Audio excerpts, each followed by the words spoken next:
Hello dear student, स्वागत है आप सभी का समृद्धि सोशलॉजी क्लासेस में। आज की क्लास में हम बीए के 4th सेमेस्टर का पेपर जो है ऑब्जेक्टिव टाइप उसे सॉल्व करेंगे। ये ऑब्जेक्टिव टाइप पेपर है। इस पेपर का नाम है social problem and social development in India. तो चलिए, इस पेपर में हम 30 प्रश्नों को सॉल्व करेंगे। 3 सेक्शन में इस पेपर को सॉल्व किया जाएगा। तो ये हमारा पहला पार्ट है। तो चलिए इसको स्टार्ट करते हैं।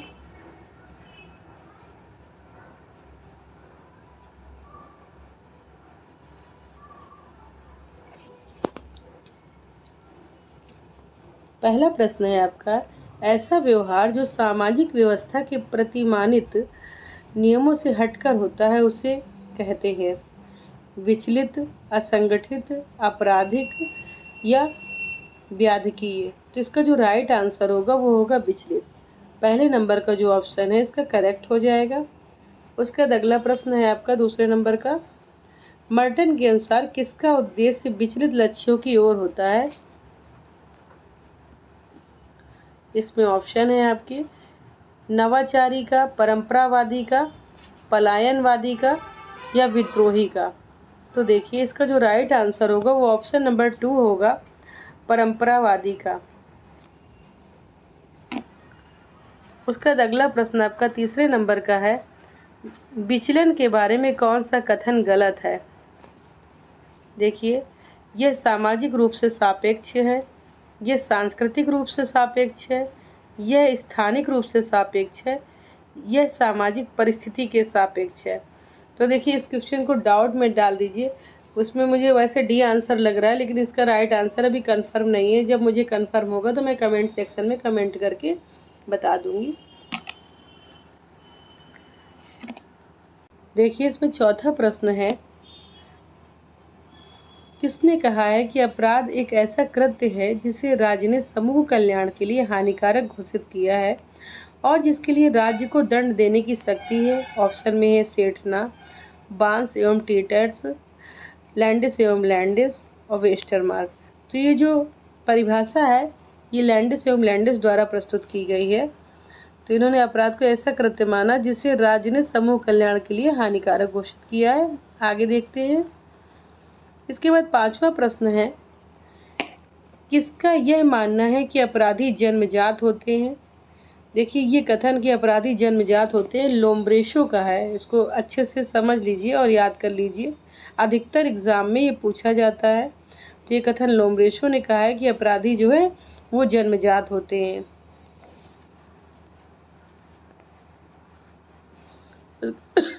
उसके बाद आपका अगला प्रश्न है, अच्छे व्यवहार के वचन पर सजा की समाप्ति से पहले एक कैदी की अस्थायी या स्थायी रिहाई कहलाती है पैरोल। इसका जो राइट आंसर होगा वो पैरोल होगा, क्योंकि प्रोबेशन जो होता है, प्रोबेशन में अपराधी को जेल में रखा ही नहीं जाता है। उसमें तो अपराधी को एक वार्निंग देके या चेतावनी देके उसे मुक्त कर दिया जाता है, लेकिन पैरोल में अपराधी को कुछ समय तक जेल में रखा जाता है। उसके बाद अच्छे आचरण के बाद अगर वो अच्छा आचरण करता है तो उसे उसकी जो सजा होती है उससे पहले उसे मुक्त कर दिया जाता है। तो ये बात आपकी पैरोल में सही है। उसके बाद अगला प्रश्न है आपका, किशोर बालकों की देखरेख और संरक्षण अधिनियम 2015 को किस वर्ष संशोधित किया गया है।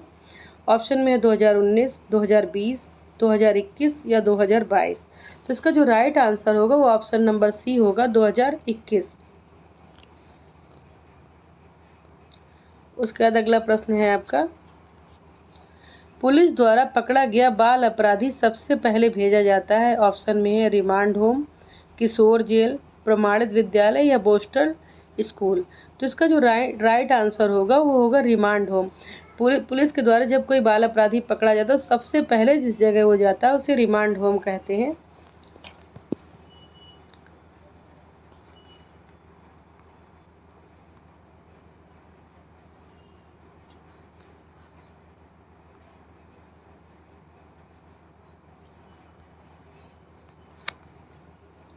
अगला प्रश्न है 9 नंबर का आपका,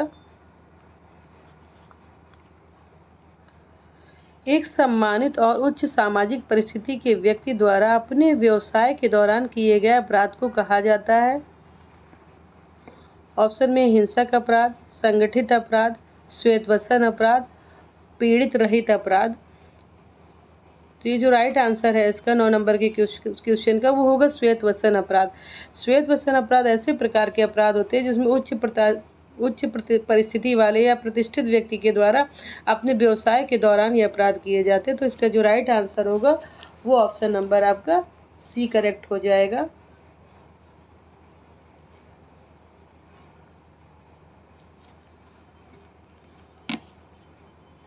प्रश्न नंबर 10 है, निम्नलिखित में से कौन सा श्वेतवसन अपराध का कारण नहीं है? ऑप्शन में है पूंजीवादी वर्ग संरचना, निर्धनता, भौतिकतावादी दृष्टिकोण, अप्रभावी दंड।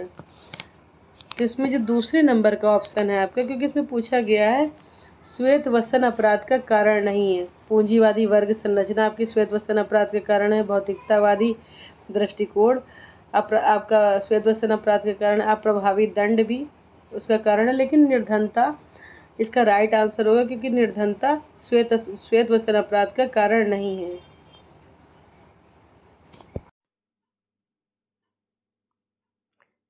प्रश्न नंबर 11 है, वर्तमान भारतीय परिदृश्य में अपराध के संदर्भ में निम्नलिखित में से कौन सा कथन सत्य नहीं है? देखिए इसमें 4 कथन दिए हुए हैं। पहला है बढ़ते साइबर अपराध, दूसरा है बाल अपराधियों की घटती संख्या, तीसरा महिलाओं द्वारा किए जा रहे अपराधों में वृद्धि, और लास्ट है आपका आर्थिक अपराधों के बढ़ते मामले। तो इसमें जो राइट आंसर है आपका तो वो है बाल अपराधियों की घटती संख्या। बाल अपराधियों की संख्या घट नहीं रही है बल्कि बाल अपराधियों की संख्या बढ़ रही है। इसमें बढ़ते साइबर अपराध, महिलाओं के द्वारा किए जा रहे अपराधों में वृद्धि, आर्थिक अपराधों के बढ़ते मामले, ये सभी आपके सत्य नहीं है, क्योंकि इसमें पूछा गया है वर्तमान भारतीय परिदृश्य में अपराध के संदर्भ में निम्नलिखित में से कौन सा कथन सत्य नहीं है, और ये सारे कथन आपके सत्य हैं। इसलिए जो ये वाला कथन है ये सत्य नहीं है, बी नंबर का। तो क्वेश्चन नंबर 11 का आपका बी नंबर का आंसर होगा। अगला प्रश्न देखते हैं, किसने कहा भ्रष्टाचार कुछ प्रत्यक्ष या अप्रत्यक्ष व्यक्तिगत लाभ प्राप्त करने के लिए एक निर्दिष्ट कर्तव्य को करने में जानबूझकर की गई विफलता है? ऑप्शन है अकबर एवं निमकॉफ, इलियट एवं मैरिल, मैकाइवर और पेज, और गिलिन और गिलिन। तो प्रश्न नंबर 12 का जो आंसर है आपका, ये परिभाषा जो दी गई है इलियट और मैरिल के द्वारा दी गई है। तो इन्होंने भ्रष्टाचार की ये परिभाषा दी। इसका जो कीवर्ड है प्रत्यक्ष या अप्रत्यक्ष से आप इसको ध्यान रख सकते हैं। अगला प्रश्न देखते हैं, प्रश्न नंबर 13 है, निम्नलिखित में से कौन सा भ्रष्टाचार का कारण नहीं है? ऑप्शन है सामाजिक मूल्यों का पतन, धार्मिक स्वीकृति, नैतिकता में कमी, जीवन का भौतिकतावादी दृष्टिकोण। तो भ्रष्टाचार का कारण नहीं पूछा गया है, तो सामाजिक मूल्यों के पतन से भ्रष्टाचार होता है, नैतिकता की कमी से भ्रष्टाचार होता है, जीवन में भौतिकतावादी दृष्टिकोण रखने से भी भ्रष्टाचार में वृद्धि होती है। लेकिन धार्मिक स्वीकृति इसका राइट आंसर होगा। तो क्योंकि धार्मिक स्वीकृति भ्रष्टाचार को बढ़ावा नहीं देती है, तो इसके बाद आपका 13 नंबर का जो आंसर होगा वो बी होगा। उसका प्रश्न नंबर 14 है आपका, रिश्वत और भ्रष्टाचार की जांच के लिए कौन सा प्राधिकरण उत्तरदायी है? ऑप्शन में है आपका केंद्रीय सतर्कता आयोग, भ्रष्टाचार निरोधक ब्यूरो, प्रवर्तन निदेशालय, उपरोक्त सभी। तो इसका right answer option number D होगा, क्योंकि ये तीनों जो हैं वो आपके भ्रष्टाचार की जांच के लिए ही कार्य करते हैं, रिश्वत और भ्रष्टाचार से जुड़े मामलों की जांच के लिए कार्यरत हैं। तो इसलिए आपका ऑप्शन नंबर डी करेक्ट होगा।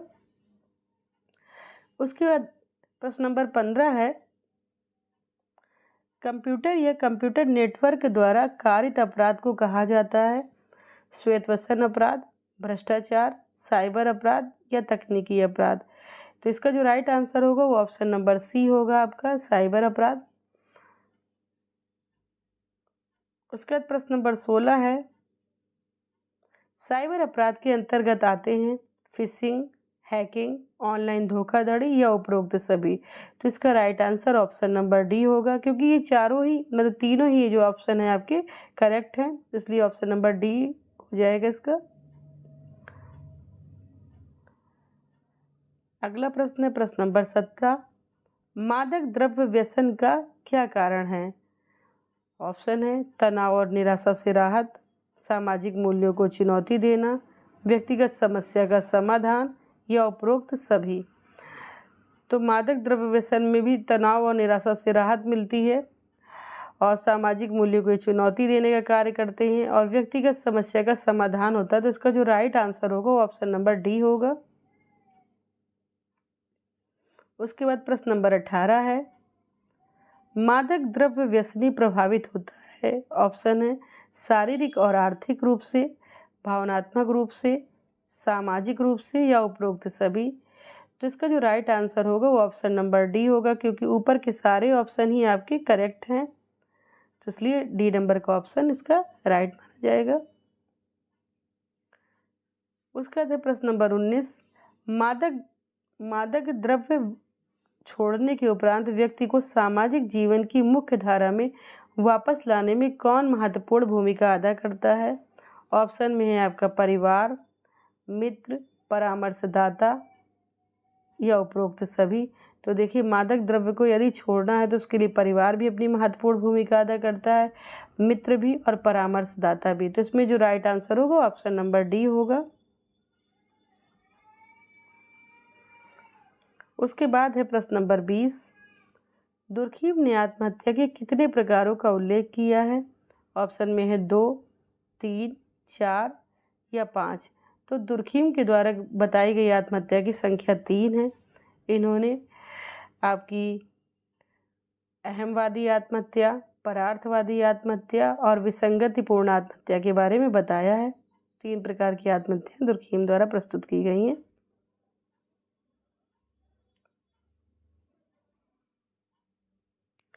उसके बाद प्रश्न नंबर 21 है, एक व्यक्ति अपने परिवार में अपेक्षा और अनादर के कारण आत्महत्या कर लेता है, यह एक उदाहरण है। देखिए जब व्यक्ति खुद को समाज से अलग महसूस करता है, अब जैसे इसमें दिया हुआ है व्यक्ति अपने परिवार की अपेक्षा और अनादर के कारण आत्महत्या कर लेता है, तो वो परिवार से खुद को अलग महसूस कर रहा है। इस प्रकार की आत्महत्या जो होती है वो अहमवादी आत्महत्या के अंतर्गत आती है। और जो जैसे मान लीजिए समाज से जब ज़्यादा लगाव होता है, समाज के लिए जो आत्महत्या कर लेता है, जैसे आपकी परार्थवादी आत्महत्या के अंतर्गत आपका सती प्रथा, जौहर प्रथा, ये सारी चीज़ें आ जाएंगी। तो इस प्रकार से इसका जो राइट आंसर है ऑप्शन नंबर ए होगा। उसका प्रश्न नंबर आपका 22 है, आत्महत्या को सामान्य कारण हो सकता है, आत्महत्या का सामान्य कारण हो सकता है। ऑप्शन में है परिवार में असमायोजन एवं कलह, निर्धनता और ऋणग्रस्तता, सामाजिक परिस्थिति और प्रतिष्ठा की हानि या उपरोक्त सभी।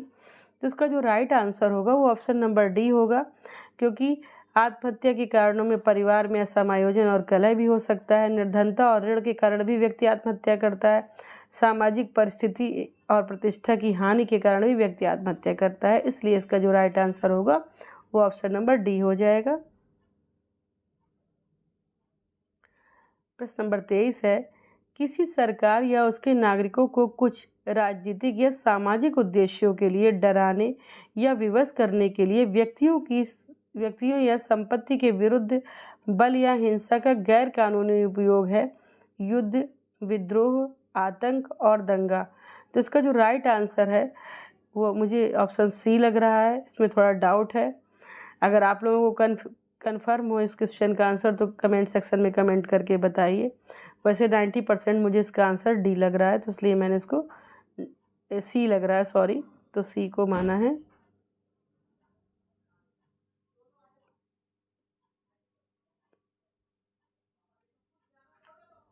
प्रश्न नंबर 24 है, आतंकवाद में हिंसा की प्रकृति है। ऑप्शन में है लक्ष्यहीन, संगठित, असंगठित और तार्किक। तो आतंकवाद किसी एक व्यक्ति के द्वारा नहीं किया जाता, ये कई व्यक्तियों के द्वारा मिलकर किया जाता है, इसलिए आतंकवाद में जो हिंसा की प्रकृति होती है वो संगठित होती है। तो इसका जो राइट आंसर होगा ऑप्शन नंबर बी हो जाएगा। उसके बाद प्रश्न नंबर 24, निर्धनता की संस्कृति की अवधारणा किसने दी है? ऑप्शन में है गुनराल मिटरल, जॉर्ज सीमेल, ऑस्कर लेविस या अमर्त्य सेन। तो निर्धनता की संस्कृति की जो अवधारणा है वो ऑस्कर लेविस द्वारा प्रस्तुत की गई है। तो इसका जो राइट आंसर होगा वो ऑप्शन नंबर सी होगा।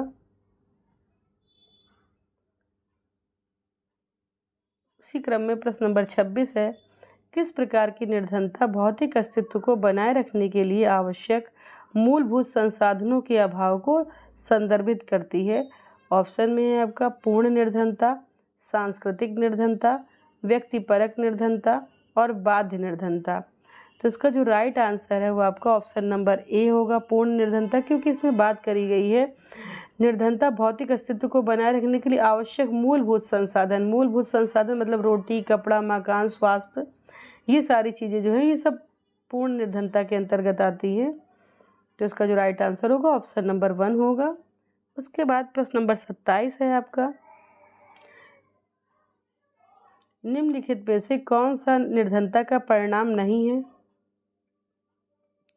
ऑप्शन में है अपराध, उपभोक्तावाद, भिक्षावृत्ति और वैश्यावृत्ति। देखिए, निर्धनता के कारण व्यक्ति अपराध करता है, निर्धनता के कारण ही व्यक्ति भिक्षावृत्ति की ओर अग्रसित होता है, निर्धनता से ही परेशान होकर महिलाएं वैश्यावृत्ति की शिकार हो जाती हैं। तो इसका जो राइट आंसर होगा वो उपभोक्तावाद होगा, क्योंकि इसमें पूछा गया निर्धनता का परिणाम नहीं है, क्योंकि ये तीनों आपके जो हैं वो निर्धनता के परिणाम है, लेकिन ये वाला उपभोक्तावाद जो बी नंबर का ऑप्शन है ये निर्धनता का परिणाम नहीं है। तो इसलिए बी नंबर ऑप्शन आपका करेक्ट होगा।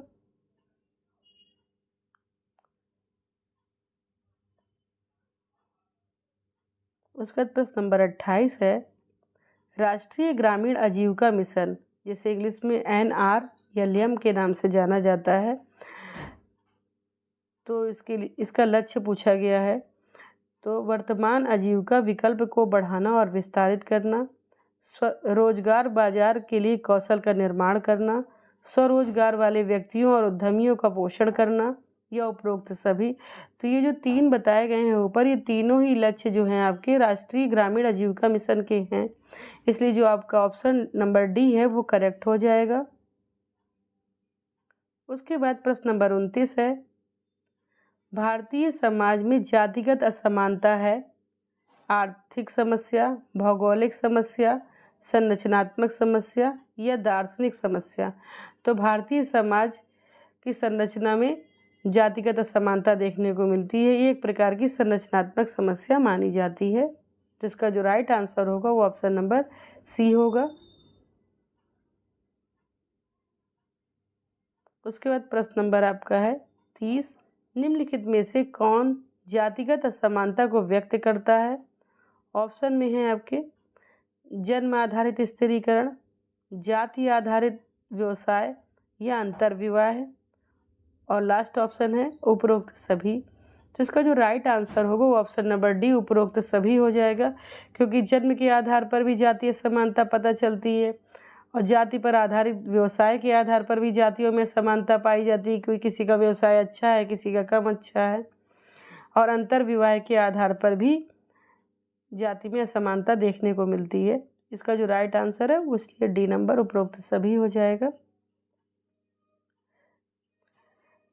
इस वीडियो में 30 महत्वपूर्ण प्रश्नों को शामिल किया गया है, तो इसमें सभी प्रकार के प्रश्नों को लिया गया है। ऑब्जेक्टिव टाइप्स पेपर आपका जो है ये रहा है।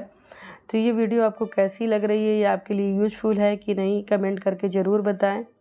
इसके आगे के जो प्रश्न है तो उसको मैं आगे की वीडियो में डालूँगी। इसको लाइक करें, शेयर करें और सब्सक्राइब करें। Thank you.